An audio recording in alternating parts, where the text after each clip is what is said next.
Hi hello ನಮಸ್ತೆ, ನಾನು ಸ್ಮಿತಾ ಮಾತಾಡ್ತಾ ಇರೋದು. ಸೊ ಎಲ್ಲರೂ ಹೇಗಿದ್ದೀರಾ? ಎಲ್ಲರೂ ಚೆನ್ನಾಗಿದ್ದೀರಾ ಅಂತ ಭಾವಿಸ್ತಾ ನಾನು ವಿಡಿಯೋ ಸ್ಟಾರ್ಟ್ ಮಾಡ್ತಾ ಇದ್ದೀನಿ. ಅದಕ್ಕೆ ಮುಂಚೆ ಯಾರೆಲ್ಲ ನನ್ನ ಚಾನಲ್ ಸಬ್ಸ್ಕ್ರೈಬ್ ಮಾಡದೆ ನೋಡ್ತಾ ಇದ್ದಾರೆ ದಯವಿಟ್ಟು ಸಬ್ಸ್ಕ್ರೈಬ್ ಮಾಡ್ಕೊಳ್ಳಿ ಅಂತ ಹೇಳ್ತಾ, ಹಾಗೆ ವಿಡಿಯೋ ಇಷ್ಟ ಆದರೆ ಲೈಕ್ ಮಾಡೋದನ್ನು ಮಾತ್ರ ಮರಿಬೇಡಿ. ಸೊ ನಾನು ಇವತ್ತಿನ ವಿಡಿಯೋದಲ್ಲಿ ಏನು ತೋರಿಸ್ತಾ ಇದ್ದೀನಪ್ಪ ಅಂತಂದರೆ, ಚೇಪೆಕಾಯಿ ಮತ್ತು ಆ್ಯಪಲ್ಲು ಡ್ರೈ ಫ್ರೂಟ್ಸ್ ಹಾಕಿ ಕೇಸರಿಬಾತ್ ಮಾಡೋದು ಹೇಗೆ ಅಂತ ತೋರಿಸ್ಕೊಟ್ಟಿದ್ದೀನಿ ಸಿಂಪಲ್ಲಾಗಿ. ಸೊ ಕಷ್ಟ ಏನಿಲ್ಲ, ಸಿಂಪಲ್ಲಾಗಿ ಬೇಗ ಮಾಡುವಂಥದ್ದು. ಚೇಪೆಕಾಯಿ ಮತ್ತು ಆಪಲ್ಲು ಎರಡೂ ಸೇರಿಸಿ ಮಾಡುವಂಥದ್ದು ತೋರಿಸಿದ್ದೀನಿ. ಸಾಮಾನ್ಯವಾಗಿ ಎಲ್ಲರೂ ಆಪಲ್ ಹಾಕಿ ಮಾಡ್ತಾರೆ. ಸೊ ನಾನು ಅದ್ರ ಜೊತೆಗೆ ಚೇಪೆಕಾಯಿ ಮಿಕ್ಸ್ ಮಾಡಿದ್ದೀನಿ.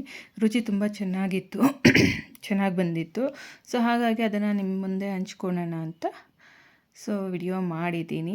ಸೊ ಇಷ್ಟ ಆದರೆ ಕಮೆಂಟ್ ಮಾಡಿ ಹೇಗಿತ್ತು ಅಂತ. ಮಾಡೋದು ತುಂಬ ಸ್ವಲ್ಪ ತರಕಾರಿ, ಉಪ್ಪಿಟ್ಟು ಮತ್ತು ಕೇಸರಿಬಾತ್ ಮಾಡಿದ್ದೆ. ಸೊ ಡ್ರೈ ಫ್ರೂಟ್ಸಲ್ಲಿ ಏನೇನಪ್ಪ ಹಾಕಿದ್ದೆ ಅಂತಂದರೆ, ದ್ರಾಕ್ಷಿ, ಗೋಡಂಬಿ, ಬಾದಾಮಿ ಹಾಕಲಿಲ್ಲ, ಪಿಸ್ತಾ ಹಾಕಿದ್ದೆ ಮತ್ತು ಕುಂಬಳಕಾಯಿ ಬೀಜ ಹಾಕಿ ಮಾಡಿದ್ದೀನಿ. ಸೊ ಪೂರ್ತಿ ವಿಡಿಯೋ ನೋಡಿ. ಸೊ ಇಷ್ಟ ಆದರೆ ಕಮೆಂಟ್ ಮಾಡಿ ಹೇಗಿತ್ತು ಅಂತ. ಸೊ ನನ್ನ ಮುಂದಿನ ವಿಡಿಯೋಗೆ ಎಂಕರೇಜ್ ಮಾಡ್ದಂಗೆ ಆಗುತ್ತೆ. ಸೊ ಹಾಗೆ ಯಾರೆಲ್ಲ ಸಬ್ಸ್ಕ್ರೈಬ್ ಆಗಿಲ್ಲೋ ದಯವಿಟ್ಟು ಸಬ್ಸ್ಕ್ರೈಬ್ ಮಾಡಿಕೊಂಡು ಚಾನಲ್ ನೋಡಿ ಅಂತ ಹೇಳ್ತೀನಿ. ಸೊ ಪೂರ್ತಿ ವಿಡಿಯೋ ನೋಡ್ಕೊಂಡು ಬನ್ನಿ. ಓಕೆ, ಬಾಯ್. ಸೊ ತುಪ್ಪ ಬಿಸಿ ಮಾಡಿ ಇಟ್ಕೊಂಡಿದ್ದೀನಿ. ಇದಕ್ಕೆ ಚೇಪೆಕಾಯಿ ಹಾಕ್ಕೊತೀನಿ ಫಸ್ಟು. ಯಾಕೆ ಫಸ್ಟ್ ಚೇಪೆಕಾಯಿ ಹಾಕ್ಕೊಂಡಿದ್ದೀನಿ ಅಂತಂದರೆ, ಆಪಲ್ ಸ್ವಲ್ಪ ಮೆತ್ತಕ್ಕಿದೆ ಅವಾಗ, ಹಾಗಾಗಿ ನಾನು ಫಸ್ಟ್ ಚೇಪೆಕಾಯಿ ಹಾಕ್ಕೊಂಡಿದ್ದೀನಿ. ಈ ಸ್ವಲ್ಪ ಫ್ರೈ ಆದಮೇಲೆ ನಾನು ಮತ್ತೆ ಆಪಲ್ ಹಾಕ್ಕೊತೀನಿ. ಮತ್ತು ಆಮೇಲೆ ದ್ರಾಕ್ಷಿ, ಗೋಡಂಬಿ, ಡ್ರೈ ಫ್ರೂಟ್ಸು ಆಮೇಲೆ ಹಾಕ್ಕೊತೀನಿ. ಸೊ ಚೇಪೆಕಾಯಿ ಸ್ವಲ್ಪ ಬೆಂದಿದೆಯಲ್ಲ, ಈಗ ಆಪಲ್ ಹಾಕ್ಕೊತಾ ಇದ್ದೀನಿ. ಇದನ್ನು ಸ್ವಲ್ಪ ಫ್ರೈ ಮಾಡಿ ಪಕ್ಕಕ್ಕೆ ತೆಕ್ಕೊಂಡು ಆಮೇಲೆ ಇದಕ್ಕೆ ಡ್ರೈ ಫ್ರೂಟ್ಸ್ ಹಾಕ್ಕೊಳ್ಳೋಣ.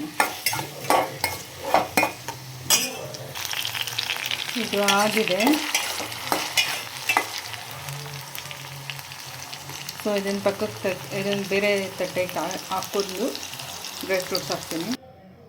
ಅದೇ ತುಪ್ಪಕ್ಕೇ ಸೊ ಫಸ್ಟ್ ಖರ್ಜೂರ ಹಾಕ್ಕೊತಾ ಇದ್ದೀನಿ. ಡ್ರೈ ಫ್ರೂಟ್ಸ್ ಏನೇನಿದೆ ಅದೆಲ್ಲ ಹಾಕ್ಕೊತಾ ಇದ್ದೀನಿ.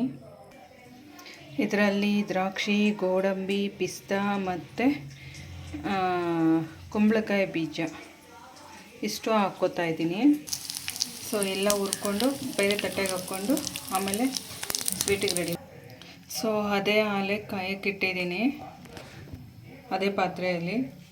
ಸೊ ಹಾಲು ಕುದಿ ಬಂದಮೇಲೆ ರವೆ ಹಾಕ್ಕೊಳ್ಳೋಣ.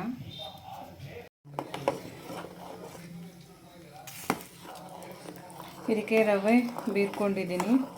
ಈ ರವೆ ಬೆಂದ ಮೇಲೆ ಸಕ್ಕರೆ ಹಾಕಿ ಇವಾಗ ತುಪ್ಪದಲ್ಲಿ ಹುರ್ಕೊಂಡಿದ್ದನ್ನೆಲ್ಲ ಮಿಕ್ಸ್ ಮಾಡಿ ಏಲಕ್ಕಿ ಪುಡಿ ಹಾಕಿದ್ರೆ ಸೊ ಡ್ರೈ ಫ್ರೂಟ್ಸು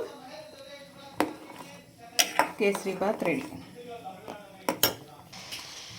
ರವೆ ಬೆಂದಿದೆ ಮತ್ತು ಸಕ್ಕರೆ ಹಾಕ್ಕೊಂಡಿದ್ದೀನಿ. ಸಕ್ಕರೆ ಜೊತೆಗೆ ಮಿಕ್ಸ್ ಉಟ್ಕೊಂಡಿರೋಂಥ ತರಕಾರಿ ಹಣ್ಣುಗಳು ಮತ್ತು ಡ್ರೈ ಫ್ರೂಟ್ಸು ಹಾಕ್ಬಿಟ್ಟು ಮಿಕ್ಸ್ ಮಾಡಿದ್ರೆ so kesari bath ready. Fruits kesari bath ready. ಕೊನೆಯಲ್ಲಿ ಏಲಕ್ಕಿ ಪುಡಿ ಸ್ವಲ್ಪ. ತರಕಾರಿ, ಉಪ್ಪಿಟ್ಟು, ಫ್ರೂಟ್ಸ್ ಕೇಸರಿಬಾತ್ ರೆಡಿ.